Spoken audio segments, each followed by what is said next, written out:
नमस्कार। इंजीनियरिंग विषयों में रुचि बनाने और विषय समझ को मजबूत बनाने के लिए शुरू किए गए श्रीदेवी क्लासेज यूट्यूब चैनल पर एक बार फिर आपका स्वागत है। हमारी प्लेलिस्ट इलेक्ट्रिकल मेजरमेंट्स में आज जानते हैं मूविंग आयरन इंस्ट्रूमेंट्स की वर्किंग के बारे में। हमने एक वीडियो में मूविंग आयरन इंस्ट्रूमेंट की कंस्ट्रक्शन को डिटेल में समझा था। आज उस कंस्ट्रक्शन डिटेल को तेजी से रिवाइज करने के बाद समझते हैं एक ऐसा मूविंग आयरन इंस्ट्रूमेंट जिसमें डिफ्लेक्टिंग टॉर्क करंट के स्क्वायर रिलेशन के साथ होता है। वो स्प्रिंग कंट्रोल के साथ अपने स्केल को यूनिफॉर्म बनाने के लिए मूविंग आयरन पीसेज में किस तरह से मॉडिफिकेशन करता है। शुरू करते हैं मूविंग आयरन इंस्ट्रूमेंट्स की वर्किंग। जो चल्लोह प्रकार के मापक यंत्र हैं, मूविंग आयरन मेजरिंग इंस्ट्रूमेंट हैं, वो कमर्शियली, इंडस्ट्री और लेबोरेटरी में सबसे ज्यादा इस्तेमाल होने वाले, सबसे ज्यादा पॉपुलर मेजरिंग इंस्ट्रूमेंट हैं। और इनके ज्यादा पॉपुलर होने का एक बड़ा कारण है majority of electrical measurements are alternating in nature. हमें प्रत्यावर्ती संकेतों का ज्यादा मापन करना होता है और चल्लो प्रकार के मापक यंत्र हैं वो एसी और डीसी दोनों तरह के सर्किट्स में उपयोगी हैं। इनकी कंस्ट्रक्शन काफी रग्ड है, इसलिए इनमें ओवरलोड सहने की क्षमता भी अच्छी है, उम्र भी बढ़िया है और सबसे खूबसूरत बात, ये किसी भी दूसरे मेजरिंग इंस्ट्रूमेंट की कंपैरिजन में सबसे सस्ते प्रकार के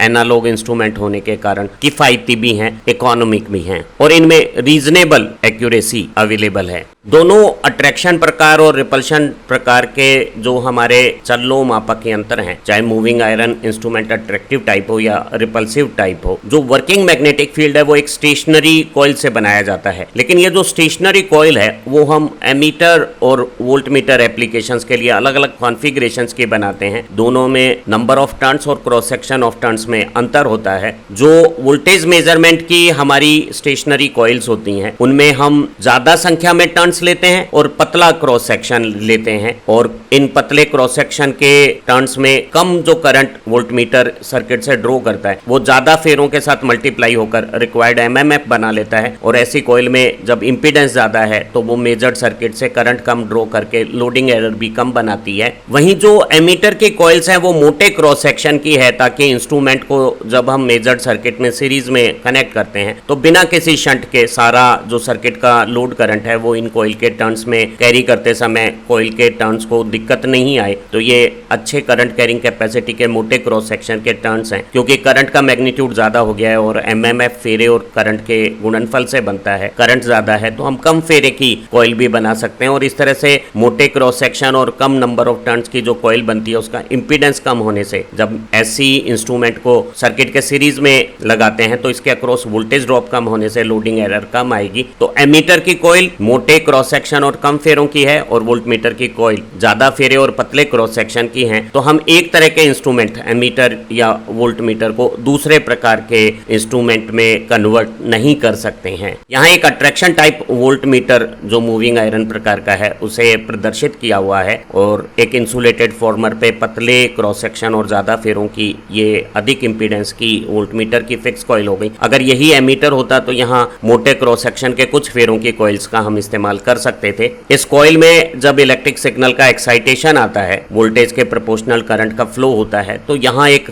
वर्किंग मैग्नेटिक फील्ड इस सोलेनॉइड प्रकार की कॉइल से बन जाता है और इस वर्किंग मैग्नेटिक फील्ड के बिल्कुल करीब जो सेक्टर आकृति का थोड़ा सा इसेंट्रिक लोहे का टुकड़ा जो एक तरफ से चौड़ा और दूसरी तरफ से सकड़ा है, जिसे हमने म्यू मेटल का लिया है। म्यू मेटल की मैग्नेटिक परमेबिलिटी है, पारगम्यता है, वो बहुत ज्यादा है और ये सर्वश्रेष्ठ प्रकार का सॉफ्ट आयरन मटेरियल है जो आसानी से मैग्नेटिक फील्ड में रखने से मैग्नेटाइज हो जाता है। मैग्नेटिक फील्ड में रखा हुआ लोहे का टुकड़ा मैग्नेटाइज होकर मैग्नेटिक फील्ड की तरफ अट्रैक्ट होता है और इसके इस मोशन से मूविंग मैकेनिज्म के साथ जो फॉस्फर ब्रोंज की स्पाइरल स्प्रिंग लगी हुई है उसमें डिस्टोर्शन आते हैं और वो एक डिस्टोर्शन के अगेंस्ट में इनिशियल अनडिफॉर्म्ड पोजीशन पाने के लिए रेस्टोरिंग प्रत्यानयन जो बलागुण बनाती है वो कंट्रोल का काम करता है। मूविंग मैकेनिज्म के साथ हवा में घर्षण करने के लिए जो पिस्टन और सिलेंडर अरेंजमेंट लगाया हुआ है मोशन के दौरान जो एयर को डिस्प्लेस करने के लिए वर्क करता है वो वर्क मूविंग मैकेनिज्म की काइनेटिक एनर्जी को डेसिपेट कर देता है और डैम्पिंग का काम करता है। मूविंग मैकेनिज्म के साथ लगा हुआ पॉइंटर स्केल पे फाइनल इक्विलिब्रियम पोजीशन पे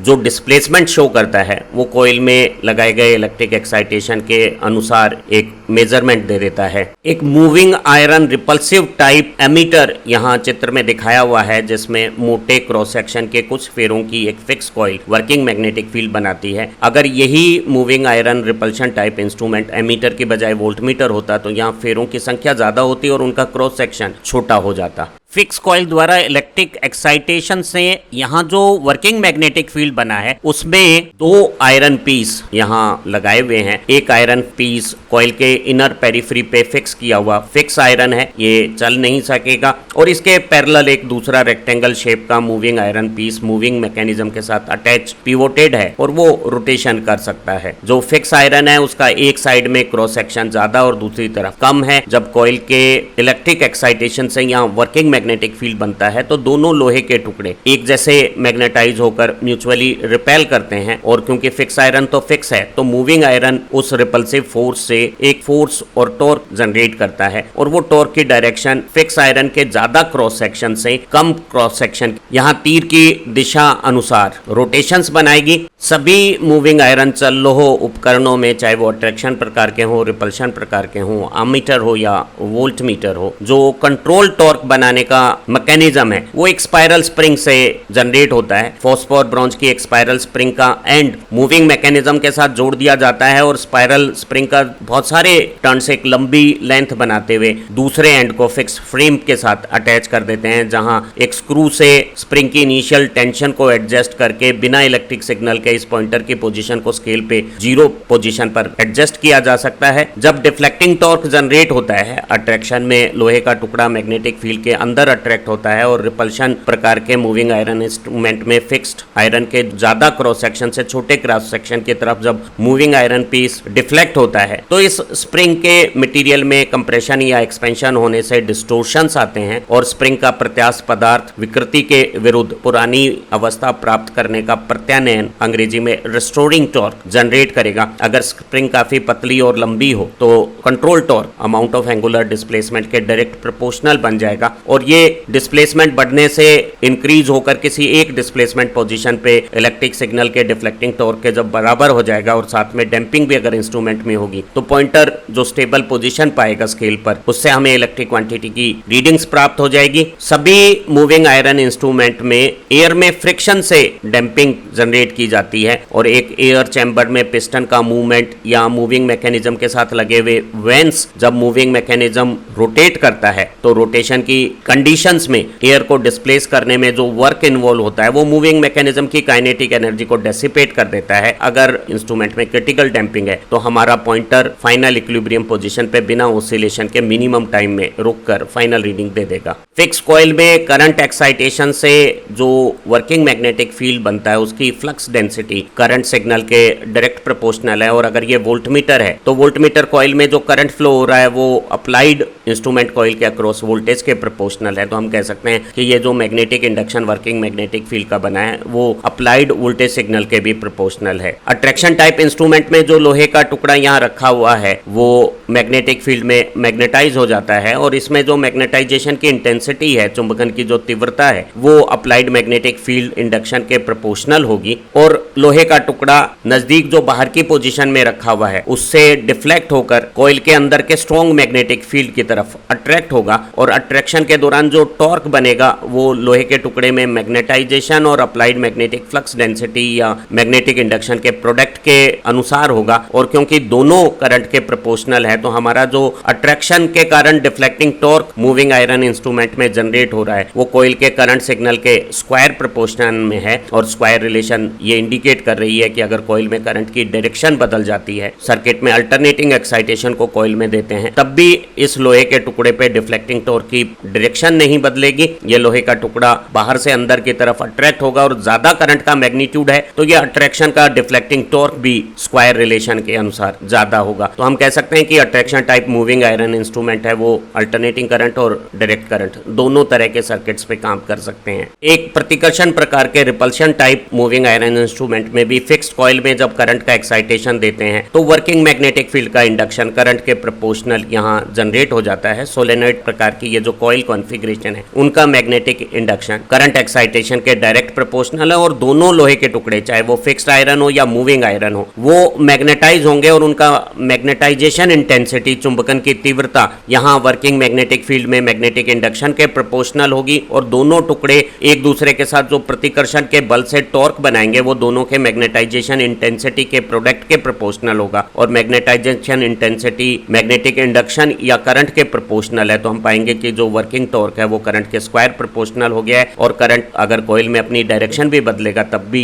रिपल्सिव टॉर्क की जो डायरेक्शन है वो फिक्स आयरन के ज्यादा क्रॉस सेक्शन से छोटे क्रॉस सेक्शन की तरफ ही रहेगी। इस तरह से ये जो रिपल्शन टाइप इंस्ट्रूमेंट है ये भी एसी और डीसी दोनों तरह के सर्किट्स में इस्तेमाल हो सकते हैं। टॉर्क को मैथमेटिकली भी डिराइव कर सकते हैं और ये समझ सकते हैं कि टॉर्क करंट के स्क्वायर रिलेशन से आता है। हम विक्षेपण बल आघूर्ण को मैथमेटिकली गणितीय रूप से भी ज्ञात कर सकते हैं। अज्यूम करें कि जो हमारे मूविंग आयरन इंस्ट्रूमेंट हैं उनकी फिक्स कॉइल का सेल्फ इंडक्टेंस L हेनरी है और इसमें किसी समय में अगर I एम्पियर धारा फ्लो हो रही है और स्टडी स्टेट कंडीशंस पे ये अपनी नल पोजीशन से थीटा एंगुलर डिस्प्लेसमेंट इंडिकेट करता है और उस थीटा से हमें करंट किस तरह से रिलेट करना है वो समझते हैं। अगर किसी छोटे से समय अंतराल में कुंडली में करंट में एक छोटा चेंज एलिमेंटल चेंज I से DI चेंज होकर I प्लस DI अगर करंट हो जाता है तो करंट से जो फ्लक्स बनता है वो फ्लक्स कुंडली के फेरों में जो फ्लक्स जुड़ाव में परिवर्तन करता है उसकी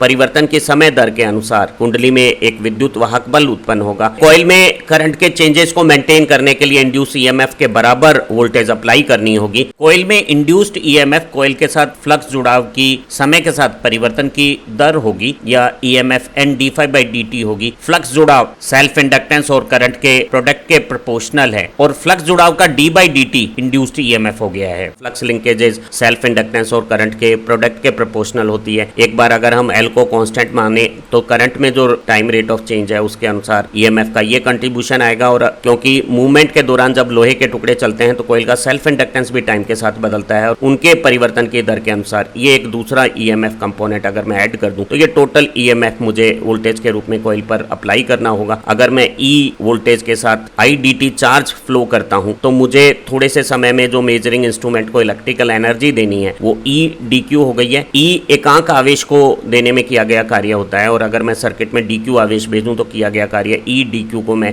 EIdt लिख सकता हूं। E का मान अगर हम यहां से सब्स्टिट्यूट करें तो ये LIDI हो गया है, DT कैंसिल हो गया है और ये I2dl हो गया है। मोशन के दौरान जो L इंडक्टर में I करंट मैग्नेटिक फील्ड में जो हाफ LI² स्टोर्ड एनर्जी रखता है वो स्टोर्ड एनर्जी भी चेंज होती है और इस चेंज को भी क्योंकि L और I दोनों वेरिएबल हैं, एक बार अगर मैं सिर्फ L में चेंज देखूं तो ये रूप आ जाएगा और अगर मैं I में चेंज करूं तो I² का डिफरेंशिएशन 2IDI होगा और ये जो 2 है वो हिसाब से कैंसिल आउट होने पर ये दूसरा फैक्टर LIDI हो गया है। तो ये change in stored magnetic field energy हो गई है और ये इनपुट एनर्जी हो गई है और इन दोनों के डिफरेंस से हमारा मूविंग मैकेनिज्म मैकेनिकल वर्क करता है और किसी डिफ्लेक्टिंग टॉर्क के साथ छोटा डिस्प्लेसमेंट करते हैं तो वर्क डन टॉर्क और एंगुलर डिस्प्लेसमेंट का प्रोडक्ट हो गया है एंगुलर मोशन में। तो हमने देखा कि मेजरिंग इंस्ट्रूमेंट में जो इनपुट इलेक्ट्रिकल एनर्जी है वो EdQ LIDI और I2dl का सम है और जो मैग्नेटिक फील्ड में इंडक्टर में करंट फ्लो से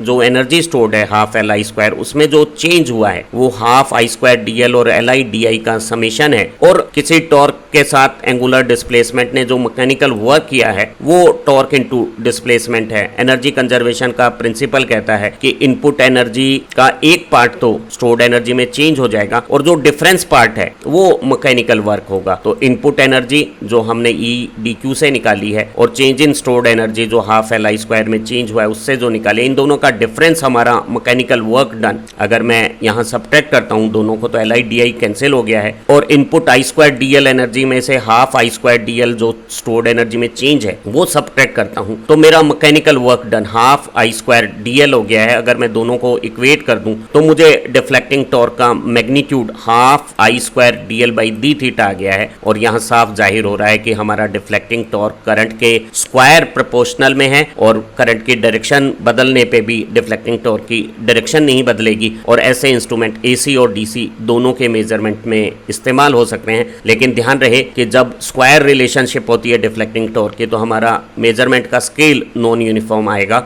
हमने पाया कि मूविंग आयरन इंस्ट्रूमेंट चाहे वो अट्रैक्शन टाइप हो या रिपल्शन टाइप हो, उसमें जो डिफ्लेक्टिंग टॉर्क है, विक्षेपण बलागुण है, वो यहाँ ग्रीन हाईलाइट में दिखाए अनुसार deflecting torque half I square dl by D theta है, या वो करंट के स्क्वायर के डायरेक्ट प्रोपोर्शनल है। क्योंकि डिफ्लेक्टिंग टॉर्क करंट के स्क्वायर प्रोपोर्शन में है तो अगर करंट अपनी डायरेक्शन भी बदलता है तो स्क्वायर फंक्शन हमेशा पॉजिटिव होते हैं, तो डिफ्लेक्टिंग टॉर्क की डायरेक्शन नहीं बदलेगी। तो ऐसे जो मूविंग आयरन इंस्ट्रूमेंट हैं वो करंट और वोल्टेज के मेजरमेंट के दौरान डीसी और एसी दोनों तरह के सर्किट्स में इस्तेमाल किए जा सकते हैं। और अगर हम एक मूविंग आयरन मेजरिंग इंस्ट्रूमेंट में कंट्रोल एक्शन स्प्रिंग के द्वारा प्राप्त कर रहे हैं, फॉस्फोर बोरॉन्स की जो स्पाइरल स्प्रिंग है वो डिफ्लेक्टिंग टॉर्क के द्वारा जो एंगुलर डिस्प्लेसमेंट बनाए जा रहे हैं मूविंग मैकेनिज्म में, उन कंडीशंस में वो एक्सपेंड और कंप्रेस हो सकती है, वो विस्तारित या संपीड़ित हो सकती है। और उसका जो प्रत्यास्थ पदार्थ है वो डिफॉर्मेशन के अगेंस्ट में जो प्रत्यानयन कंट्रोल टॉर्क बनाता है वो डिफ्लेक्टिंग टॉर्क के अगेंस्ट में काम करता है। और किसी एक एंगुलर डिस्प्लेसमेंट पे अगर स्प्रिंग काफी लंबी और पतली हो तो जो कंट्रोल टॉर्क है वो एंगुलर डिस्प्लेसमेंट के डायरेक्ट प्रोपोर्शनल सी थीटा हो जाएगा, जहां सी स्प्रिंग का स्टिफनेस कोफिशिएंट ऐंठन स्थिरांक है और डिफ्लेक्टिंग टॉर्क और कंट्रोल टॉर्क का ये इक्विलिब्रियम हमारी फाइनल वर्किंग इक्वेशन होगी। अगर इंस्ट्रूमेंट की वर्किंग के दौरान जो फाइनल इक्विलिब्रियम पोजीशन पे ऑसिलेशंस होने वाले हैं उन्हें हम डैंपिंग से खत्म कर दें और हमारा जो डैंपिंग में एक्स्ट्रा फ्रिक्शन इंस्ट्रूमेंट में हमने जनरेट किया है वो पॉइंटर को फाइनल इक्विलिब्रियम पोजीशन पे जिस एंगुलर डिस्प्लेसमेंट थीटा पे रोकेगा वो एंगुलर डिस्प्लेसमेंट करंट एक्साइटेशन के साथ ये न्यूमेरिकल रिलेशन इक्विलिब्रियम पोजीशन पे बना लेगा, जहां I square dl by D theta C theta के प्रोपोर्शनल हो गया है। हमने जाना कि मूविंग आयरन इंस्ट्रूमेंट के मूविंग मैकेनिज्म में जब हमने फिक्स कॉइल में करंट एक्साइटेशन दिया तो जो डिफ्लेक्टिंग टॉर्क बने उन्होंने इस स्पाइरल स्प्रिंग में डिस्टोर्शन पैदा कर दिए थे और डिस्टोर्शन से एक कंट्रोल टॉर्क एंगुलर डिस्प्लेसमेंट के डायरेक्ट प्रोपोर्शनल डिफ्लेक्टिंग टॉर्क के अगेंस्ट में काम करने लग गया था। और मूविंग मैकेनिज्म की जो स्टोर्ड काइनेटिक एनर्जी है वो एयर में फ्रिक्शन से जो डैंपिंग इंस्ट्रूमेंट में इंक्लूड की है उससे डेसिपेट हो गई और फाइनल इक्विलिब्रियम कंडीशंस पे डिफ्लेक्टिंग टॉर्क जो half I square dl by D theta है और कंट्रोल टॉर्क जो सी थीटा है वो आपस में अगर इक्वेट कर दिया जाए तो हमारा जो फाइनल इक्विलिब्रियम पोजीशन पे पॉइंटर का जो एंगुलर डिस्प्लेसमेंट थीटा है वो करंट एक्साइटेशन, कॉइल के सेल्फ इंडक्टेंस में डिस्प्लेसमेंट के साथ जो रेट ऑफ चेंज है और स्प्रिंग का जो स्टिफनेस कोफिशिएंट है उसके साथ ये रिलेशन रख रहा है। और हम पा रहे हैं कि यहाँ अगर थीटा आई स्क्वायर के प्रोपोर्शनल होगा तो ऐसे कंडीशंस में जब करंट का मैग्नीट्यूड कम होगा तो स्क्वायर फंक्शन कम बढ़ेगा, एक का स्क्वायर 1 है, 2 का स्क्वायर 4 है। और थीटा क्योंकि करंट के स्क्वायर प्रोपोर्शनल है तो शुरुआती स्केल तो सिकड़े हुए होंगे और बाद में जो स्केल है वो एक्सटेंडेड दूर होता हुआ दिखेगा। ऐसा नॉन यूनिफॉर्म स्केल कैलिब्रेशन करने में भी मुश्किल है, उसे पूरी स्केल पोजीशंस पे कैलिब्रेशन करना होता है और उसमें रीडिंग लेने में भी एक्यूरेसीज और अंदाज त्रुटिपूर्वक हो सकते हैं। स्केल की ये जो नॉन यूनिफॉर्म कंडीशंस हैं ये जो अनकंफर्टेबल मेजरमेंट बनाती है इसे हम कुछ हद तक करेक्ट रेक्टिफाई कर सकते हैं अगर हम इस dl बाई डी थीटा हमारे मूविंग आयरन इंस्ट्रूमेंट की कॉइल के सेल्फ इंडक्टेंस में एंगुलर डिस्प्लेसमेंट के साथ होने वाले चेंज को मॉडिफाई कर दें। यदि हम लोहे के टुकड़ों की जो शेप है उसमें स्पेशल मॉडिफिकेशन कर देते हैं, attraction type moving iron instrument में जो ओवल शेप का हमने आयरन पीस लिया था जो शुरू में ज्यादा चौड़ा होने पर जब पहली बार अंदर घुसता है तो सेल्फ इंडक्टेंस में थीटा के साथ जो परिवर्तन है वो ज्यादा अमाउंट का होता है, या हम कह सकते हैं कि सेल्फ इंडक्टेंस में थीटा के साथ जो वेरिएशन है वो अमाउंट ऑफ एंगुलर डिस्प्लेसमेंट के इनवर्स प्रोपोर्शनल हो गया है। इसी तरह से repulsion type moving iron instruments में फिक्स आयरन का जो चौड़ा भाग है वो शुरुआत में बहुत तेजी से कम किया जाता है ताकि यही dl बाई डी थीटा में वेरिएशन थीटा का इनवर्स रिलेशन प्राप्त हो जाए। और ऐसी स्थिति में अगर मैं इस टॉर्क के फाइनल इक्विलिब्रियम कंडीशंस में डिफ्लेक्टिंग और कंट्रोल टॉर्क के इक्विलिब्रियम से जो एंगुलर डिस्प्लेसमेंट का रिलेशन आया था उसमें dl बाई डी थीटा की जगह k बाई थीटा रखूं तो मेरा जो थीटा का रिलेशन है वो यूं मॉडिफाई हो गया है। dl बाई डी थीटा की जगह हमने k बाई थीटा जब रख दिया है तो हमने पाया कि थीटा स्क्वायर आई स्क्वायर के प्रोपोर्शनल हो गया है या थीटा आई के प्रोपोर्शनल हो गया है और ये रिलेशनशिप बता रहा है कि हमारा स्केल यूनिफॉर्म हो गया है। थ्योरेटिकल ये कहना कि हम कॉइल के सेल्फ इंडक्टेंस को डिस्प्लेसमेंट के साथ rate of change angular displacement का इनवर्स प्रोपोर्शनल बना लेंगे, लेकिन व्यवहार में इसे एग्जैक्ट अचीव करना बहुत मुश्किल है। और ऐसी स्थिति में मूविंग आयरन इंस्ट्रूमेंट का जो स्केल है वो यथार्थ रूप में यूनिफॉर्म कभी नहीं आएगा, लेकिन वो काफी हद तक हम कन्वीनियंट यूनिफॉर्म बना सकते हैं। अगर एक attraction type moving iron instrument में जो लोहे का टुकड़ा हमने म्यू मेटल का कॉइल के पास यहाँ इसेंट्रिक पिवोट किया था, फ्री टू रोटेट है, उसका ये जो निचला हिस्सा है इसे हम थोड़ा चौड़ा बनाते हैं। तो जब पहली बार एंगुलर डिस्प्लेसमेंट होता है तो सबसे बड़ा हिस्सा आयरन का जब एयर को रिप्लेस करता है तो कॉइल के सेल्फ इंडक्टेंस में जो चेंज है डिस्प्लेसमेंट के साथ वो ज्यादा अमाउंट का आएगा। तो छोटे एंगुलर डिस्प्लेसमेंट में dl बाई थीटा का मैग्नीट्यूड ज्यादा हो गया है। इसी तरह से repulsion type moving iron instrument में ये जो लोहे का फिक्स टुकड़ा है इसका ये शुरुआती क्रॉस सेक्शन तो हम ज्यादा रखेंगे और ये बहुत तेजी से अगर शुरुआत में अपना डायमेंशन डिक्रीज करे तो फर्स्ट एंगुलर डिस्प्लेसमेंट के दौरान इस कॉइल कॉन्फ़िगरेशन में जो dl बाई डी थीटा है उसका मैग्नीट्यूड थोड़ा ज्यादा किया जा सकता है। और इस तरह से हम dl बाई डी थीटा को थीटा का इनवर्स प्रोपोर्शनल बना के नॉन यूनिफॉर्म स्केल को भी काफी हद तक व्यवहारिक रूप से यूनिफॉर्म बना सकते हैं। हालांकि जब हम ये मॉडिफिकेशन करते हैं तो जो शुरुआती दौर है इंस्ट्रूमेंट के डिफ्लेक्शन का जिसमें सेल्फ इंडक्टेंस में जो थीटा के साथ चेंज है वो ऑलमोस्ट कांस्टेंट रहता है, ऐसी कंडीशन में ये जो शुरुआती स्केल है इसे यूनिफॉर्म बनाना पॉसिबल नहीं है। तो आप देखेंगे कि मूविंग आयरन इंस्ट्रूमेंट में फुल स्केल के आसपास की रीडिंग तो ऑलमोस्ट यूनिफॉर्म है, लेकिन शुरुआती हिस्सा क्रैम्प्ड है। तो ये सजेस्ट किया जाता है कि मूविंग आयरन इंस्ट्रूमेंट में फुल स्केल रीडिंग का जो शुरुआती पोर्शन है 10 से 20% रीडिंग वाला, जैसे यहाँ 0 से 50 वोल्ट तक के रीडिंग का पोर्शन, उसमें रीडिंग ना ली जाए क्योंकि ये पोर्शन कैलिब्रेशन के बावजूद भी बहुत ज्यादा एक्यूरेट हम मेजरमेंट के लिए उपयोगी नहीं बना सकते हैं। तो हम कह सकते हैं कि शुरू के 10-20% पोर्शन को छोड़कर बाकी सारे बचे हुए पोर्शन में आयरन पीस की आकृति को एडजस्ट करके स्केल को काफी हद तक यूनिफॉर्म बनाया जा सकता है और मेजरमेंट को कन्वीनियंट बनाया जा सकता है। यहाँ ये बात भी समझनी जरूरी है कि हम मूविंग आयरन इंस्ट्रूमेंट को इस तरह के सिंबल से इंडिकेट करते हैं, जहां ये जिगजैग लाइन है वो फिक्स कॉइल को रिप्रेजेंट कर रही है और ये जो वर्टिकल लाइन है वो मूविंग आयरन पीसेस को इंडिकेट कर रही है। और ऐसे वोल्टमीटर एसी मेजरमेंट के लिए उपयोगी है, ये स्केल सिर्फ एसी मेजरमेंट के लिए उपयोगी है। कुछ इंस्ट्रूमेंट जहां हम एसी और डीसी दोनों मेजरमेंट करते हैं वहां स्केल में इस तरह की इंडिकेशंस आएंगी, लेकिन ध्यान रहे एसी और डीसी के स्केल्स भी वहां मूविंग आयरन इंस्ट्रूमेंट में अलग अलग होंगे। एक ही स्केल पे एसी और डीसी की रीडिंग प्राप्त करना मूविंग आयरन इंस्ट्रूमेंट में पॉसिबल नहीं है। इसको बहुत डिटेल में हमने अपनी नेक्स्ट वीडियो में भी समझा हुआ है। उम्मीद है आज की इस लर्निंग वीडियो से मूविंग आयरन इंस्ट्रूमेंट की चाहे वो अट्रैक्शन प्रकार हो या रिपल्शन प्रकार के हो वर्किंग आपको अच्छी तरह से समझ में आ गई होगी और जो डिफ्लेक्टिंग टॉर्क का हमारा रिलेशन है वो किस तरह से करंट के स्क्वायर प्रोपोर्शनल होने पे नॉन यूनिफॉर्म स्केल देता है, उसे हम यूनिफॉर्म बनाने के लिए आयरन पीसेज में किस तरह के मॉडिफिकेशन करते हैं ये बात भी आपको समझ में आई होगी। हमारी यह प्लेलिस्ट इलेक्ट्रिकल मेजरमेंट की आपकी समझ को अच्छा बनाएगी और दूसरी प्लेलिस्ट से आपकी इलेक्ट्रिकल इंजीनियरिंग समझ अच्छी बनेगी। और अगर आप डिस्क्रिप्शन में दी गई eager to learn membership join करते हैं तो हमारा ये चैनल और हमारी एकेडमिक टीम आपकी लर्निंग में यूजफुल मदद कर सकती हैं। हम ऑन डिमांड आपके लिए लर्निंग वीडियो बना सकते हैं और सभी प्रकार के स्टडी मटेरियल को हिंदी और इंग्लिश दोनों भाषाओं में आपको उपलब्ध कर सकते हैं। आप अच्छा पढ़ें, तरक्की करें। Have nice time. फिर मिलेंगे एक नई खूबसूरत लर्निंग वीडियो के साथ। Thank you very much.